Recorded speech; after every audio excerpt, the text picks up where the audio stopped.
Sarbat Khalsa, Ladies and gentlemen, welcome to another episode of Media Watch. I'm your host, Drsavi. And this week, as per normal, we've got some fantastic guests. We always try and bring some wonderful personalities, and you can see them blushing in the background. This week, we're going to be covering a regular show, as per normal, picking some subjects from around the world. Two subjects in particular. First of all, Remembrance Sunday, and secondly, straight on from that, we'll be talking about a brand new appointment in Canada. That's to be a Sikh gentleman who served in Afghanistan. He's a veteran hero, has been described as that, and he is now being made Minister of Defence for Canada. So we'll be covering those topics. We'll also be joined on the phone by Gurpreet, who will be talking to us about some activities that have been going on this week in Toor, which is just outside of Armistice. It happens to be called the Sarbat Khalsa. So let's get on with the show. I'm going to introduce my guests to you. Got Joe Sidhu, QC, Queen's Counsel. Remind me of the fact that you are a criminal lawyer, is that right? I'm a criminal barrister, yes. Okay. And you also got the honourable title of being the President of the Society of Asian Lawyers. Indeed. What do you do in your spare time? Not a lot, because I don't get much of it, Savi, as you know, apart from being on this programme with Absolutely. you, and it's a delight to be back with you. Good to see you. Also, we've got Kanwal Toor. I must get this right. I did actually just about get it right last time. You are former Miss India International, Indeed. right? Yes. You like that? Yes, Yeah, indeed. Perfect. Yeah. Very recently. And you are now, this is kind of the migration that you make from being somebody who's who performs in I don't know what they call them these days, kind of a show. Beauty pageants. I was going to call it that, but I'm glad you called it that. And you are now a conservative activist. Yes, indeed. Yes. Okay, brilliant. Good to have you on the show. Thank you for coming back. Thank you. Appreciate it. Okay, so first topic up, we are going to talk about the fact that on the 11th hour of the 11th day of the 11th month, when the time was 1918, everything fell silent across the Western Front in Europe. War memorials and offices and schools and town halls and churches all hosted an event, literally to stand silent. It's amazing when you stand silent for 2 minutes, how long those 2 minutes actually are, even if you're meditating and you think, oh, it's 2 minutes, and your brain goes with loads and loads of ideas and stuff. It's very difficult to get that silence. But we effectively were remembering those that served in World War I and World War II. And many of them were Hindus, Sikhs and Muslims, people that came over from the Commonwealth to fight for the freedom away from the terrible fascists that happened to be in Germany. So our educational backgrounds are quite different, actually, and I was talking to you about this before. You spent a lot of time in India, and Yes. you were brought up there, and you Yes. went to the state education system. I think you went to, was it Jesus and Mary type? Yes, place? that was the college I went to. Okay, yes, brilliant. I've studied in Delhi. Fantastic. And then you and I, for our sins, were born in Comprehensive school boys from West London is what we are, isn't it, Savi? and we can use the word in it a lot, can't we?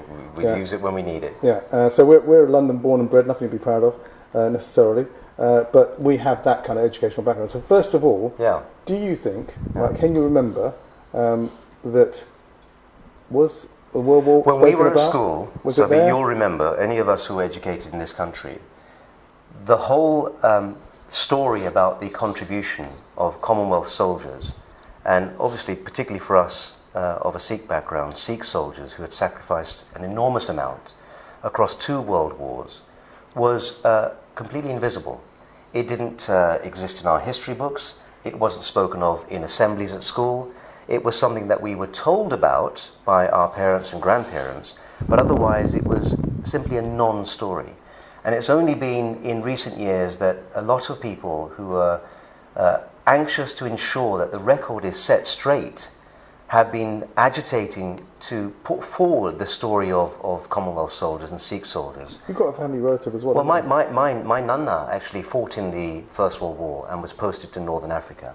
And you talk about the 2-minute silence. Yesterday when I was in court doing a trial, there came that moment at 11 o'clock when everything stopped and there was pin-drop silence in court. And we all stood and observed that silence. And in those thoughts that you have for those 120 seconds, you do start thinking back to the sacrifices that people made. I wouldn't be here today, I have to accept, I wouldn't be here today if the efforts that were made by people from our motherland, our native country, had not been made, because the reality would have been that the Japanese may have invaded India and the Nazis would have overrun Europe. We would never have been migrants from the subcontinent of India or from Eastern Africa to the United Kingdom if it had been controlled by Nazis. They wouldn't have had any place for us because we were the wrong colour and wrong race.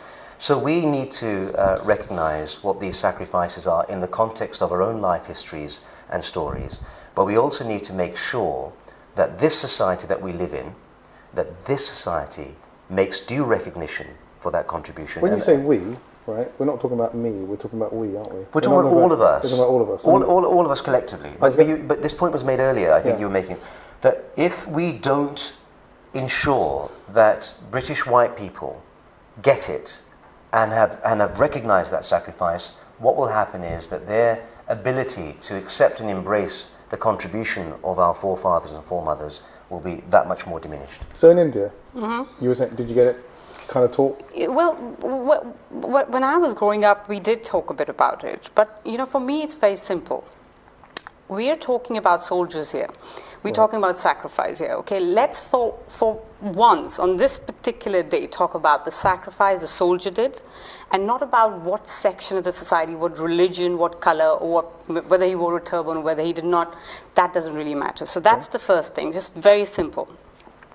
Second is that, again, segregation. We're talking about Commonwealth countries. We're talking about how soldiers from all these countries worked together and got us the freedom. Now, let's just focus on that. And, let's, again, not get into segregation within the Commonwealth countries, where they're white, they're brown. It doesn't really matter. Is it fair, though, if you watch a film with Russell Crowe, recently produced a movie called The Water Diviner, where he talks about his two sons that were lost in Gallipoli over in Turkey, and it was a massacre, really it was bad. But there were many Sikhs that fought during that period. But when you watch the movie, there's no view. Sometimes you don't have to say it, but you can have it as extras, or it's a subtle picture that's painted when you're watching it. You're saying, actually, no one's got a badge on saying I'm from New Zealand or I'm from Australia. That's it. But you see people from different colour. Yeah. Right? And we'll talk about this in the context of Parliament in a minute as well. But sometimes it's implied, not necessarily direct. Yeah, well, that's right. That's right. We don't even get it direct.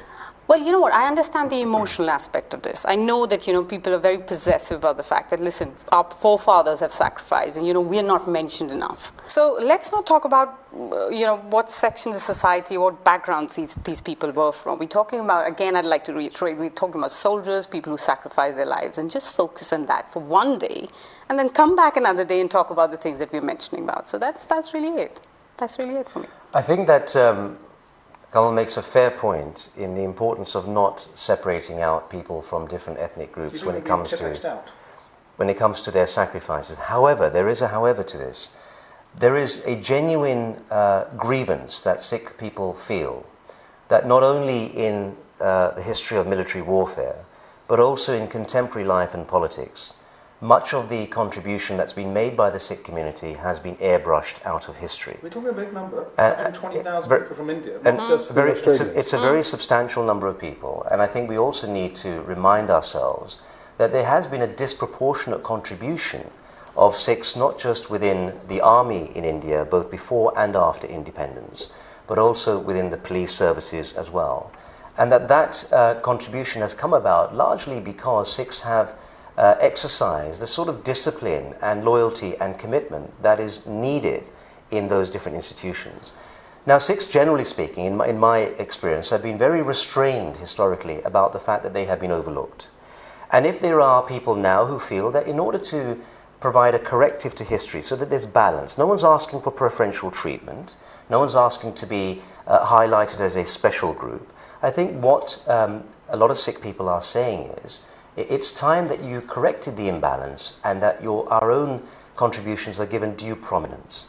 Now, we're going to be talking shortly, Savi, about what's going on in terms of parliamentary democracy. Absolutely. And the invisibility of Sikhs. And I think these two subject matters, both the issue of what happened during the two great wars and also what's going on in terms of political life today, and the invisibility of Sikhs, are actually two sides of the same coin. I think you have to ask the question, that is it intentional or not intentional? Now, let's get on to the next part, which is... I was talking to Saji, who's a broadcaster over in CBS in Canada. We were going to try and get hold of her on the phone at a future show. I think we'll do that. Now, there's a chap called Harjit Sajjan, right? We're talking about police. He's a former policeman, veteran of 3 military deployments in Afghanistan, and he was named Canada's new Minister of Defence on Wednesday. That's last week, bringing first-hand experience to one of the country's main top cabinet posts. And I wonder if we'd ever see that in the UK, because right now there are no Sikh politicians at all. I think we had 2 in the last Parliament, and I think altogether, I think you've got figures, I think in the last 10 years there's been 3 or 4. Now, it's interesting, he was born in India, he was elected to Parliament last month, and Sajjan is... it's interesting, if you look at the Parliament itself, it's a very diverse Parliament. It is indeed, yes. Which is really interesting to see. But I wonder if we'd ever see that in the UK. And I know there was this thing called BAM, which was a thing that was started to try and encourage more people to come into law, right? More people to get the one vote thing, you know. And I'm not sure whether that's actually working. I wonder, being a Conservative activist that you are, do they get given? I know we both know Amandeep. He got given a seat over in Northern Ireland, yes, right? Which I'm not sure whether we would have got in that one. Well, I'm not sure how many thousand votes he got. Well, and there are people like Chaz over in Portsmouth, and there's people like Tej Mohan, who's over in Grays, and these guys are close, but they weren't close enough. Yes, they weren't given opportunities. Yeah, well, you know what? Change is happening, right? And we have to give change a chance. This is what I keep saying, all right? When we are talking about diversity, we also have to remember that women form a diverse part of this whole structure as well.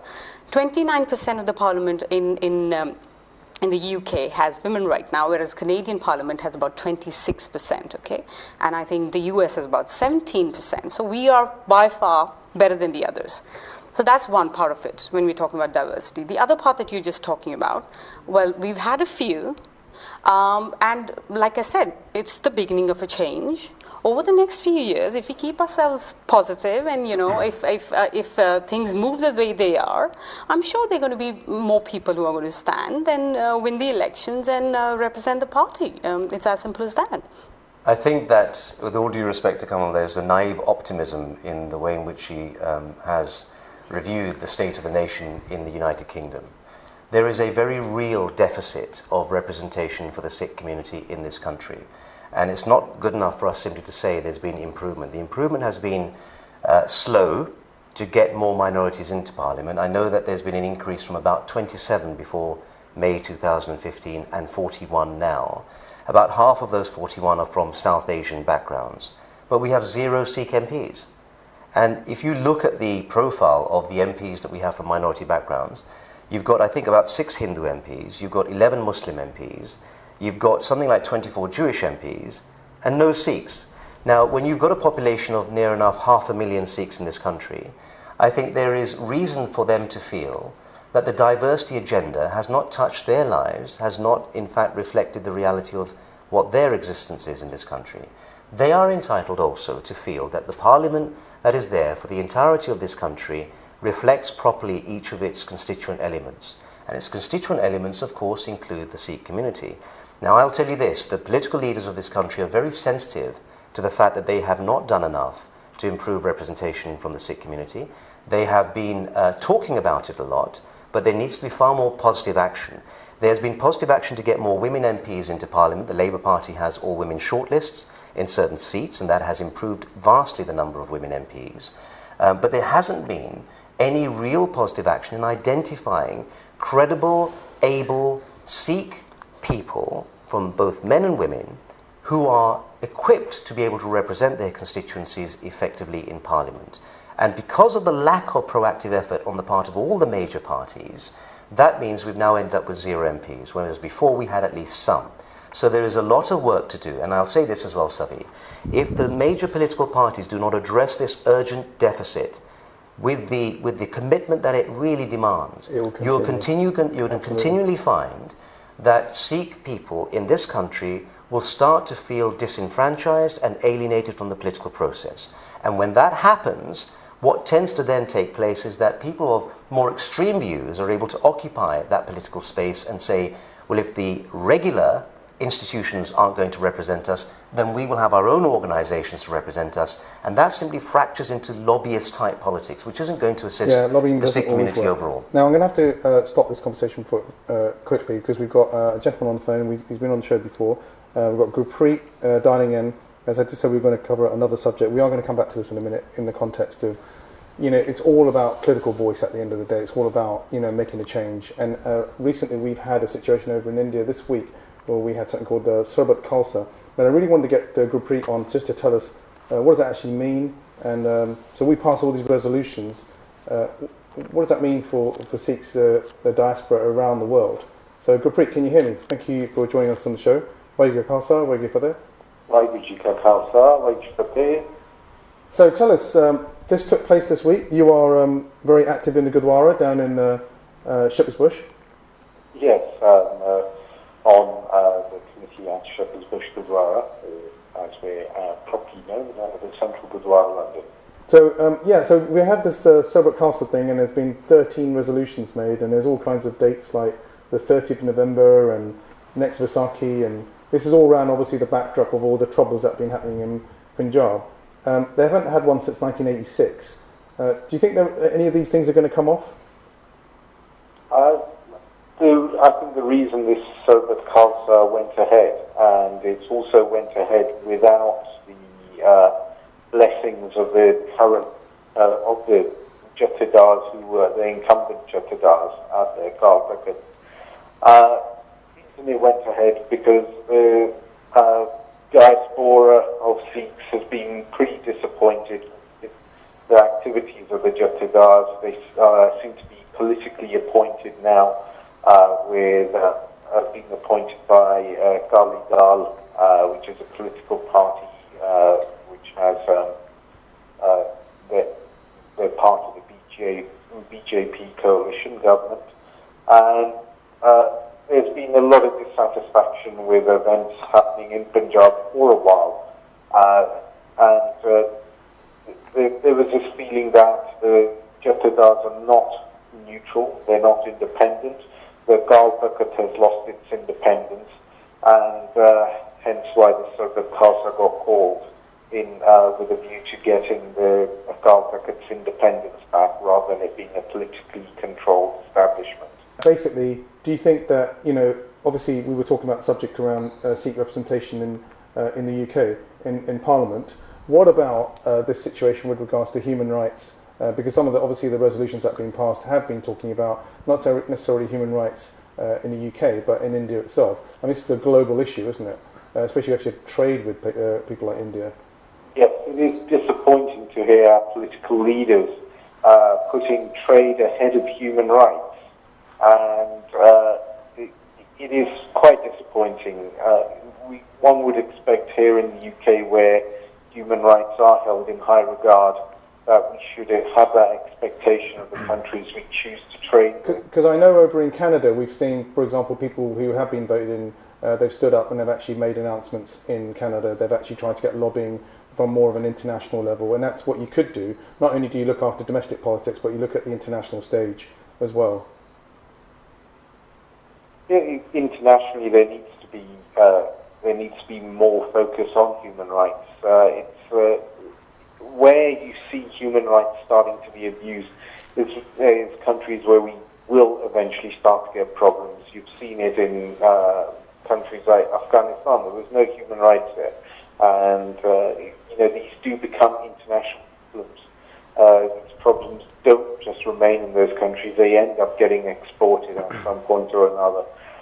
In India, there's a big issue at the moment regarding tolerance. People are being killed for what they may choose to eat. People are being killed for the family they may have been born into if it was not a high caste.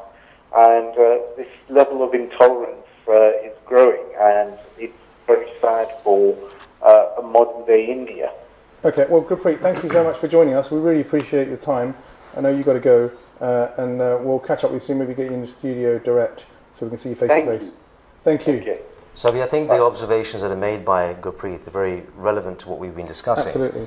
Because the point that's being made really is that if you want to advance human rights, if you want people to advocate for positive change so that everybody is treated equally, it is essential that you have representatives from every community who can communicate that message.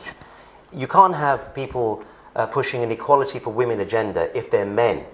You have women pushing that agenda and men understanding why it's important to accept that agenda is valid. You can't have people advancing Sikh human rights, whether it's within Britain or it's in India or elsewhere, if they don't come from a Sikh background, it's very difficult for them to articulate that position. And I think that in this country right now, the reason why we are seeing an increasing amount of frustration coming from Sikhs is because over time there's been a great deal of patience, there's a great deal of discipline. We talked about the army and we talked about the Sikh military history.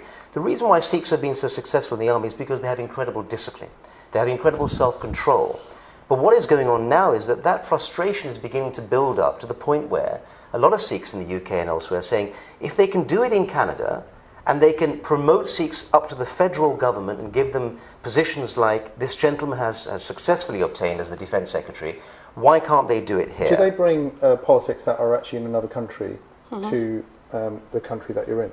So I guess what it is that, you know, you've got human rights from an overall perspective, you know, and you've got trade. Yeah. Right? And there was this morning on Radio 4, they were talking about the fact that the private people deal with the trade. Although there's contradictions there when you start selling weapons, you know, from one country to another. And I know today Modi and David Cameron have announced something like a £9 billion set of deals with businesses. That's correct. That's correct. So should we let the business deal with the business, and the politics deal with the politics? I mean, or should they? Is there that mix there? Well, there is an because you've got an overlap. international dimension and you've got a domestic dimension. Yeah, well, there is an overlap. But coming back to what he was saying is that, I mean, I totally respect the fact that there has to be true representation. The Conservatives are working on that. I think I was talking to you about that last time when I met you as well, that at Manchester, the only thing the Prime Minister echoed was how important it is for the party to have true representation. I beg your pardon. Is it words? Say that again, sorry? Is it words or is it action? No, I think there is action. Listen, I have to be optimistic, one, because of the fact that I've been in this country for 4 years. There is no sense of exasperation. There is a sense of excitement because I actually sense it. 3 years ago, it was different. 2 years ago, it was different, and it's different now. Okay, so I understand when he says, you know, this frustration building in because it's years of just sitting there.